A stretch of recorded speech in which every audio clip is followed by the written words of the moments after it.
السلام علیکم۔ آج کا موضوع حضرت علی کرم اللہ وجہہ کے خلافت کے زمانے کے واقعات۔ حضرت علی کی خود ضبطی اور اظہار نفسی کی بے نظیر مثال۔ حضرت صلی اللہ علیہ وسلم کے زمانے میں حضرت علی کرم اللہ وجہہ ایک جنگ میں شامل تھے۔ ایک کافر مد مقابل تھا۔ جب آپ رضی اللہ تعالیٰ اس کو گرا کر اس کے سینے پر چڑھے اور اس کے قتل کا ارادہ کیا تو اس نے آپ کے منہ پر تھوک دیا۔ یہ دیکھ کر آپ اس کے سینے سے ہٹ گئے۔ کافر نے کہا، اے علی رضی اللہ تعالیٰ، میرے تھوکنے سے تو تم کو اور زیادہ غصہ آنا چاہیے تھا۔ یہ کیا کہ مجھے سرے سے ہی چھوڑ دیا؟ آپ رضی اللہ تعالیٰ نے فرمایا، پہلی دشمنی تم سے خدا کے لیے تھی، اب تو نے مجھ پر تھوکا ہے، اس سے میرے نفس کو جوش اور غصہ تو ضرور آ گیا ہے، مگر اس حالت میں اگر تجھے قتل کر دوں تو یہ میرے نفس کی غیرت کا اظہار ہوگا، اس کو غیرت الہی اور لالا حیات سے کوئی تعلق نہ ہوگا۔ کافر پر اس اظہار نفسی کا ایسا اثر ہوا کہ وہ اسی وقت مسلمان ہو گیا۔ اللہ اکبر۔ ایک وہ زمانہ تھا کہ ایک دشمن، وہ بھی تمام مسلمانوں کا دشمن، باوجود مغلوب ہونے کے اپنی نامناسب حرکت سے انتہائی نفرت کا اظہار کرتا ہے اور غصہ کو بھڑکانا چاہتا ہے، مگر دوسری طرف مسلمانوں کے صبر و تحمل اور اظہار نفس اور حسن اخلاق کا یہ عالم ہے کہ باوجود اس کے واجب القتل ہونے کے اس خیال سے اس کو چھوڑ دیا جاتا ہے کہ اس فعل ناروا کے بعد قتل کیا گیا تو وہ ذاتی غم و غصے کا نتیجہ سمجھا جائے گا، اور اس اظہار کا اثر یہ ہوتا تھا کہ دشمن دوست بلکہ تابع دار اور جانثار ہو جاتا تھا۔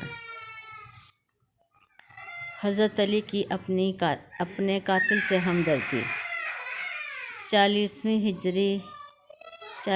ہجری اور ماہ رمضان کی 17ویں تاریخ تھی کہ حضرت علی رضی اللہ تعالیٰ کو ابن الملجم شقی القلب نے تلوار کے وار سے زخمی کیا۔ قاتل اسی وقت پکڑا گیا۔ آپ نے حسنین رضی اللہ تعالیٰ عنہ سے فرمایا کہ تم نے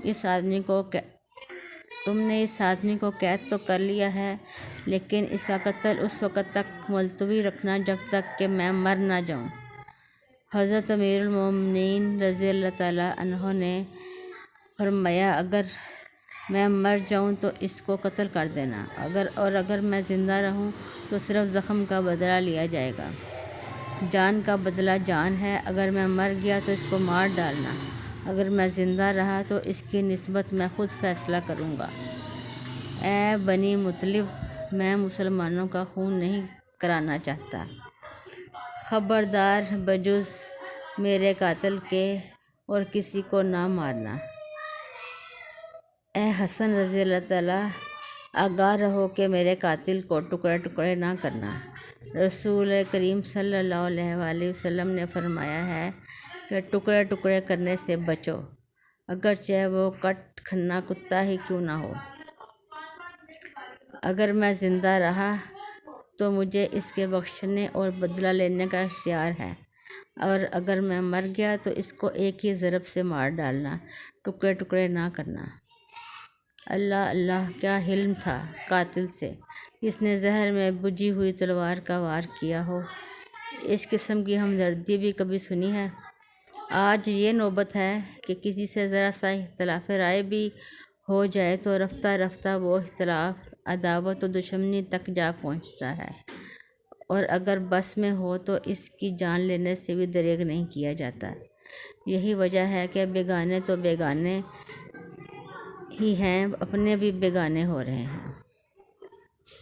حضرت علی رضی اللہ تعالیٰ کے زمانہ خلافت میں ایثار و خدا ترسی کا ایک واقعہ۔ حضرت علی رضی اللہ تعالیٰ کے زمانہ خلافت میں کوفہ میں کسی کا ایک باغ تھا۔ ایک روز وہاں ایک رئیس ابو احمد تفریح کے طور پر گئے۔ دیکھا کہ وہ غلام جو باغ کی حفاظت پر نوکر تھا روٹی کھا رہا ہے اور اس کے سامنے ایک کتا بیٹھا ہے۔ ایک لقمہ وہ کتے کو کھلاتا ہے اور ایک خود کھاتا ہے۔ وہ اس بات کا بڑا لحاظ رکھتا ہے کہ لقمے چھوٹے بڑے نہ ہوں۔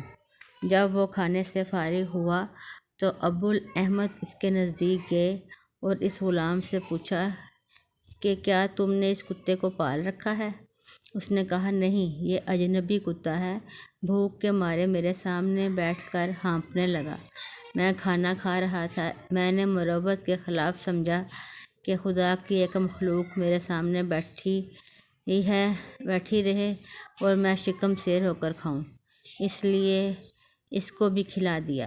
ابو احمد نے کہا کھلانے میں مذائقہ نہیں، لیکن تم لقمے میں جانچ کیوں کرتے تھے اور خوب برابر کر کے کیوں کھلاتے تھے؟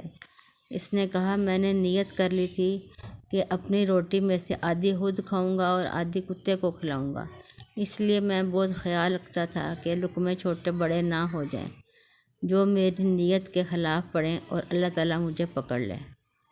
ابو احمد اس بات کو سن کر بہت ہی خوش ہوئے اور اس غلام کی بے انتہا عزت ان کے دل میں قائم ہو گئی۔ وہ اسی وقت اس باغ اور غلام کے ایک مالک کے پاس گئے اور دونوں کو خرید لیا۔ اس کے بعد غلام کے پاس آئے اور کہا تمہاری نیک نیتی اور اظہار سے میرا دل بہت خوش ہوا ہے۔ اس کے صلہ میں نے تم کو اور اس باغ کو خرید لیا ہے۔ اب میں تم کو آزاد کرتا ہوں اور یہ باغ تم کو دیتا ہوں۔ غلام نے بہت شکریہ ادا کیا اور کہا احسان کے بدلے جو آپ نے آزاد کر کے مجھ پر کیا ہے، میں یہ باغ بطور نذرانہ آپ کی خدمت میں پیش کرتا ہوں۔ یہ کہہ کر باغ کو چھوڑ کر وہ رخصت ہو گیا۔